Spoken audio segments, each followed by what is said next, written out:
Well, thank you very much, everybody. I'll be leaving for Minnesota today. We have 2 stops, one a very big one, and it'll be a lot of fun. I know a lot of you are going with us, so that'll be interesting. We're meeting right now on immigration, and we are very strong at the border. We're very strong on security. We want security for our country. The Republicans want security and insist on security for our country, and we will have that. At the same time, we have compassion. We want to keep families together. It's very important. I'll be signing something in a little while that's going to do that. And the people in this room want to do that. And they're working on various pieces of legislation to get it done. But I'll be doing something that's somewhat preemptive, but ultimately will be matched by legislation, I'm sure. We're having a lot of problems with Democrats. They don't want to vote for anything. They don't care about lack of security. They really would like to have open borders where anybody in the world can just flow in, including from the Middle East, from anybody, anywhere. They can just flow into our country. Tremendous problems with that, tremendous crime caused by that. We're just not going to do it. I do want to say that because we're all so busy, and I just mentioned to the congressmen and the senators in the room that we are going to cancel and postpone tomorrow's congressional picnic. We have a congressional picnic tomorrow, and I was just walking over to the Oval Office and I said, you know, it doesn't feel right to have a picnic for Congress when we're working on doing something very important. We have many things that are important. We're talking about trade, we're talking about many, many things, but it didn't feel exactly right to me. So we will be officially postponing the congressional picnic for tomorrow. We'll make it another time when things are going extremely well. And they are going for the country extremely well. We have record-setting numbers in every way economically, but we want to solve this immigration problem, which is going on for 40 years, more. It's been going on forever. And we want to see if we can solve it, so we are canceling or postponing the congressional picnic tomorrow. Would anybody in the room have any question or statement that you'd like to make while the press is here? Anybody? Anybody? I'll say one, Mr. President. Yes. You know, on the issue of immigration, trade, and investment, these are all areas where Congress has a lot of authority under the Constitution, and you have authority. The executive branch has authority under the Constitution. I think that's why meetings like this are really important, bringing the leadership on both sides together because they're important issues. So appreciate the opportunity to let you see our views, hear our views on these issues where we share authority on important matters. Thank you. And we all very much have the same views. We want to keep family together. At the same time, we have to be strong on the border. Otherwise, you'll have millions of people coming up, not thousands like we have now. You'll have millions of people flowing up and just overtaking the country. We're not letting that happen. So we have to be very strong on the border, but at the same time, we want to be very compassionate. Yes, Lamar? Mr. President, thanks for having us. I think what Dan said was good. We really have, on the issues on trade, on immigration, we have a partnership under the Constitution. We have some authority. The President has some authority. We need to work together.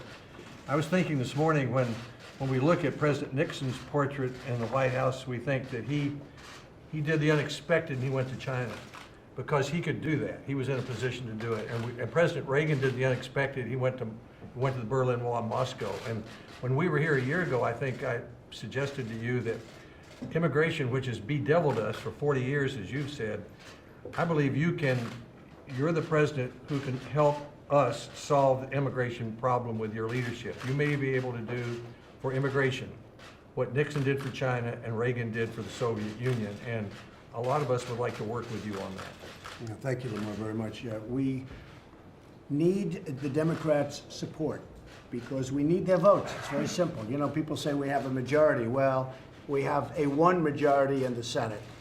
We need 60. Unfortunately, we don't go with the majority. We go with 60. Someday somebody will explain why, but that's the way it is. We need 60 votes. We have 51 votes at the most.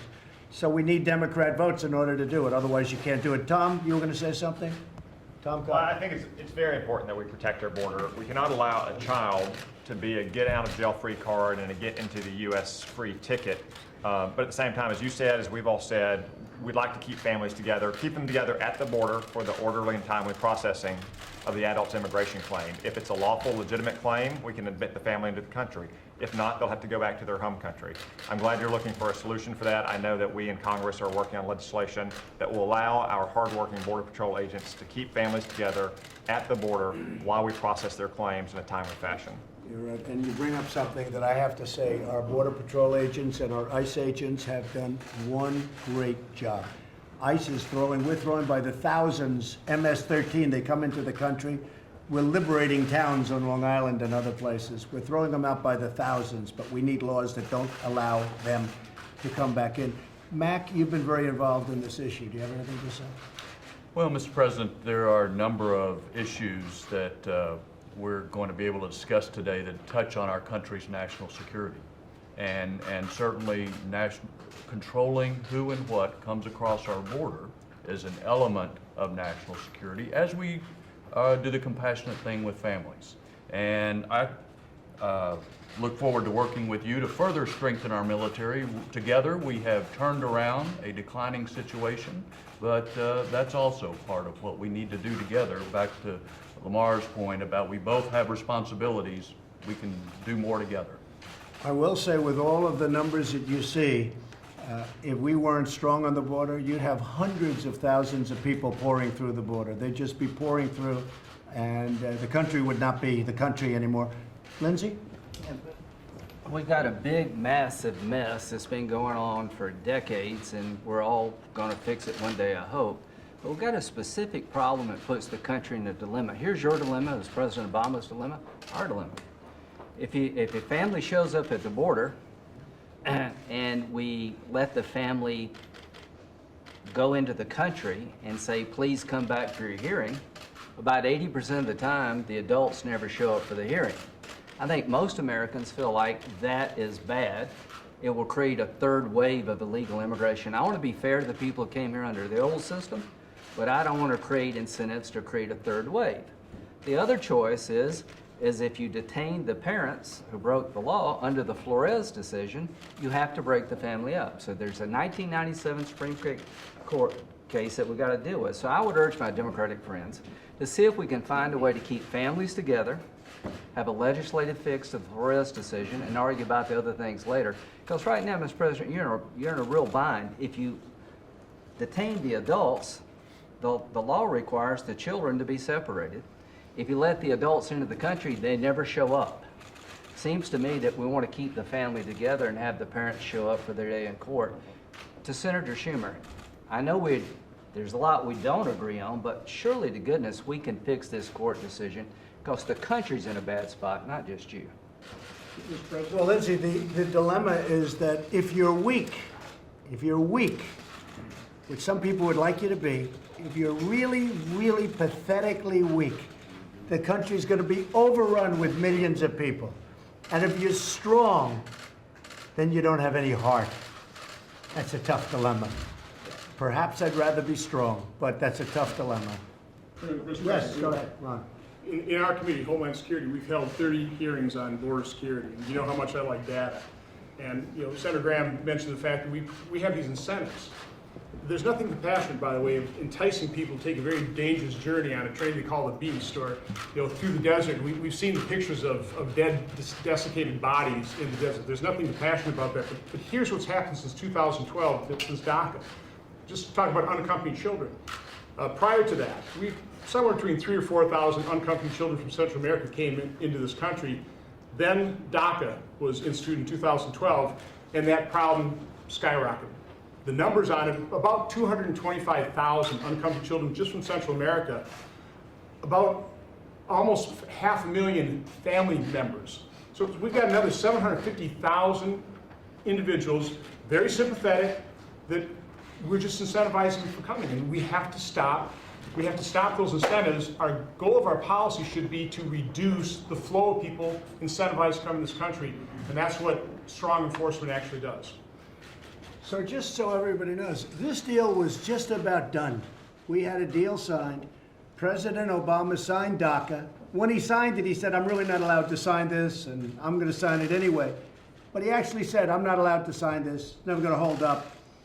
And they got a judge who held it up, and they got another one who held it up. Then we had a couple that turned it down, and it's going to be a Supreme Court issue. But before it was held up, everyone assumed that the DACA would not be held up, and we had a deal with the Democrats. It was a deal that everybody agreed to. It was $25 billion. We were going to build a wall. We would take care of many, many different things, including loopholes. It was all done, except when this judge ruled in favor of DACA, meaning that it could continue until we get to the Supreme Court, all of a sudden, they weren't there anymore. And that's what happened, and that's why we're in this mess, because we had a couple of court decisions which is going to force an issue to the Supreme Court that shouldn't be forced to the Supreme Court. Yes, John?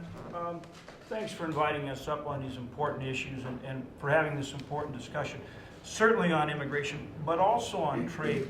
And the context that I want to make sure we talk about is we've made incredible progress on tax relief. We've made tremendous progress on regulatory relief, and it's reflected in our economy. Now, if we can do the same thing on trade, think what that means for our country in terms of economic growth, in terms of jobs, in terms of getting wages moving higher, and the impact that has for all Americans. So we have to look at it in that context. When we talk about trade, it's on top of tax relief, regulatory relief, and now with if we can get the right policies in place on trade, think what that means for our country. Well, we're doing very well on trade, I will say. We've been really hurt as a country on trade for many years. Despite bad trade deals, we're doing very well. Now we're making very good trade deals. Well, you'll be seeing that. They'll be announced pretty rapidly. We already have a couple that are made, but we're making great trade deals. And honestly, we need people coming into our country. You know, we have a lot of companies coming into our country. Chrysler just announced. We have Foxconn is going up to Wisconsin, as you know, and a great company. They make the Apple iPhones and laptops, and an unbelievable company. We need people. We need people that work for these companies because they're coming in at a number that nobody ever thought possible. So we want people to come into our country, but I think I can speak for everybody at the table. We want them to come in based on merit. We want great people that will be great for our country. And we want them to come in based on merit. We're going to need those people because we have so many companies coming to the country. John, you're going to say something? Mr. President, to your point, America is the most generous country in the world when it comes to legal immigration. And I think we ought to draw a very clear line between legal immigration that benefits our country Right, absolutely. and illegal immigration, which is a threat to public safety. I just wanted to make the one point. I agree with what Tom Cotton and others have said, what you've said about being able to enforce the law and keep families together. It's not a mutually exclusive choice. We can do both, and I'm confident we will achieve that goal. But I just want to point out that coming from a border state like Mac and I do, the border, the illegality along the border is a complex problem because it is, as somebody pointed out, it's commodity agnostic. In other words, they said it's people, it's drugs, it's weapons, and you talk about an opioid crisis in the United States, it's not just prescription drugs, it's heroin that comes from Mexico. Right. So this is a very complex situation. We need law and order along the border. Everybody agrees with that. We need to be compassionate the way we handle these families. But it's important to remember that larger context because the cartels and the criminal organizations that benefit from this, they're just making a lot of money and keeping this situation very dangerous for everybody involved. And John, in many ways, they're using the children, in all ways. They're using the children as a ticket to getting into the country, and we have to remember that. You know, there's a number of the 12,000 children, 2,000 are with the parents, and 10,000 came up with some really horrible people in some cases. You have the coyotes, you have the traffickers, the human traffickers. Not only drug traffickers, but you have the human traffickers, and they use these children as passports to get into the country. So we have to work on that too. It's a very complex issue. It has been going on. You shouldn't feel guilty because it's been going on for many, many years, many, many decades. But we're going to solve that along with a lot of other problems that we've already solved. We're doing well at solving problems. You know, when I became president, we had North Korea, we had the Iran deal, which was no good. We had lots of problems with trade and bad trade deals. There are a lot of things that we solved and we're solving that, in theory, I shouldn't have had to solve. These are things that should have been solved for a long time. Even on trade, we should have never allowed, our past leaders should have never allowed China to get to a point where there's a $500 billion trade deficit with the United States. When they went up, we should have gone up. We should have gone up together. Not where you allowed one to get so far ahead. And that includes the European Union, and it includes many others. Shouldn't have happened. So we came at a time where there were plenty of problems to solve. And one of the big problems is immigration. And I hope that within not too long, a distance, and I mean beyond this one problem of immigration. You can mention the word comprehensive, or you don't have to use it. A lot of politicians don't like the word comprehensive immigration reform, but I really think we have an opportunity to do the whole immigration picture, and that's what I'm looking to do ultimately. But right now, we want to fix this problem, and I think we'll be able to do that. Does anybody else, David, you want to say something? Well, Mr. President, the last year and a half has shown an absolute turnaround in this economy. I mean, we were faced with 8 years of 1.9% economic growth. We focused on, as John said, regulation, energy, taxes. This year, we put a Dodd-Frank bill, a bipartisan bill, that will free up a couple $1 trillion. So what this administration has done is freed up $6 trillion to go back into the economy. This is real jobs, 3.5 million new jobs, 870 regulations reversed. This economy is moving. The rest of the world's paying attention. NATO has doubled their investment in terms of their military spending. We have a new free trade agreement with Korea. We're heading in the right direction. I just hope that we can focus on the priorities right now within this trade equation to get equal access. It's not right when Alibaba can do cloud computing in the US and Google can't do cloud computing in China. And that's what this is all about. We've reduced global poverty by 2/3 in the last 40 years, while poverty in the United States has remained flat. That's not right, and this is moving to change that. Yes. Jim? I appreciate the fact that you call attention to what's really happening now with the economy due to two things: the tax bill and the regulation. We're killing people with regulations, but what hasn't been said around this table, and I'm surprised, the biggest accomplishment from your administration is what you've done with the military. You succeeded a president who had a policy that said you can't do anything with sequestration with the military unless you do it with the non-defense. And we changed it. We had to vote for a lousy budget bill to do it, but nonetheless, it is changed. We've broken parity, and we're now rebuilding our military. Sure. Well, military is really incredible. We're ordering new planes, new ships, all jobs too. Jobs, I would say, in this case, is a far second. But we're going to have a military like we've never had before, and it's great. $700 billion approved and 716, and in that budget, $6 billion for opioid. That's an important thing too. So a lot of progress is being made. Mike, did you have something to say? Mike Pence? Yeah, thank you, Mr. President. And I know I speak for the President when I express the gratitude of this administration for the support of the members of the Senate and the House that are gathered around here. You've delivered for the American people on national security, rebuilding our military, on tax cuts and regulatory reform, restoring our economy. But what the President reiterated again yesterday, and he has said every day from when he sought this office, is we have a crisis of illegal immigration.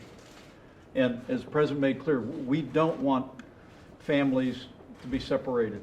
We don't want children taken away from parents. But right now, under the law, and we sit with these lawmakers, we only have two choices before us. Number one is don't prosecute people who come into our country illegally, or prosecute them, and then under court cases and the law, they have to be separated from their children. What I want to be clear about is we're calling on these lawmakers, Mr. President, not just to solve this problem in a way that affirms our commitment to law and order and compassion, which we can do. And there are proposals in the Senate, proposals in the House to do that. But the President's vision, articulated in his State of the Union address, was let's solve the whole problem. Let's build a wall, let's close the loopholes, let's solve the problem for 1.8 million people that were brought into this country through no fault of their home, and let's deal with law and order and compassion with this issue of family separation at our borders. And I would say, with great respect to the members of Congress, as the House considers legislation tomorrow, the Senate's considering legislation, The president has postponed the congressional picnic. We're calling on Congress to act. Let's roll our sleeves up. Let's work the whole problem. Let's end this crisis of illegal immigration. Thank you very much. Does anybody else have anything to say? Because I think we're pretty much on, yes. Adam. Mr. President, thank you. And just from the House perspective, I want to say, and as a still currently serving Guard member, you're my Commander-in-Chief, there has been a marked difference in the security and the good feelings in the military. They understand that we're investing in them again, even though we're asking them to do a lot. And secondly, security plays a big role. So that includes border security, and the bill that we're going to bring up and hopefully pass in the House this week fully funds the border and takes care of all these issues. And I hope the House can pass it. And I wish Democrats would join us, because frankly, it's a lot of stuff in there that they like too. It's an 80% issue. Unfortunately, I think they like the politics of this a little better. And I also want to say, we really wish you didn't take Secretary Pompeo from the House, because he did a great job. He's doing a great job as Doing a Secretary. great job. He is doing a great job. Thank you, Adam, very much. Appreciate it. Anybody over here? Yes. Thank you, Mr. President. I want to echo particularly what Chairman Thornberry and Senator Inhofe said in terms of the change that we've seen, and Adam as well, the change we've seen in terms of resources for the military. We got to make sure we don't have another CR for the military, though. Right. And we are working hard in the House. We're hopeful we're going to pass a defense appropriations bill next week in the House. And we need to make sure that that gets taken up and passed in the Senate, and then we don't give you another omnibus type bill. But that we Please. get a straight Please, defense that would be very appropriations nice. bill passed and taken up. And that'll be critically important to continue the work you've done to rebuild the military. Thank you, Liz. And say hello to your father, please. Great guy. You need to tell Adam to shave. He looks good. Handsome guy. So thank you all very much. We appreciate it.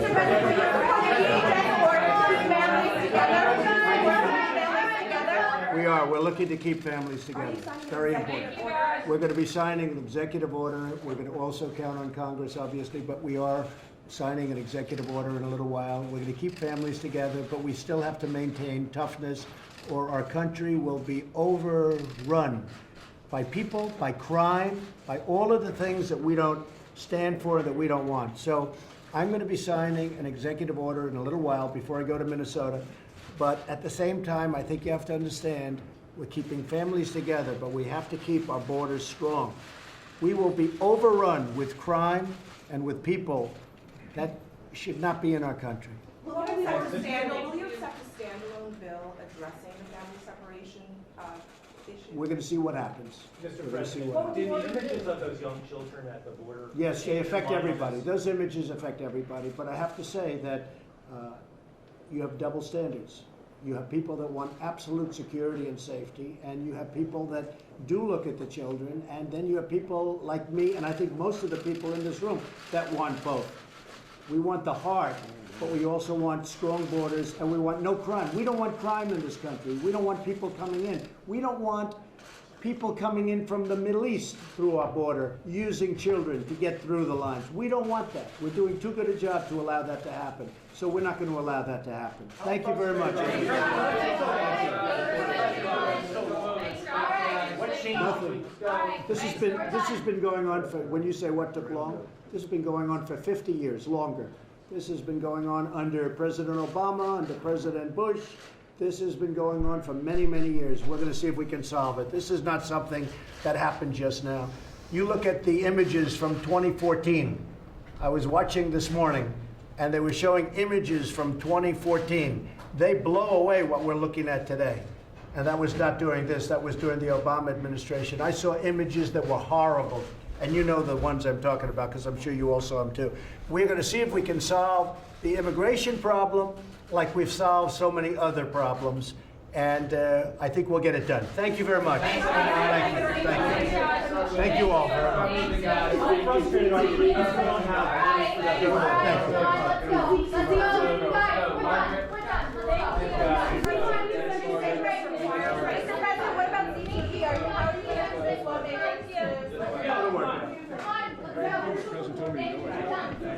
Vivian, let's go. Come on, guys. Yes, the spray's over. Thank you.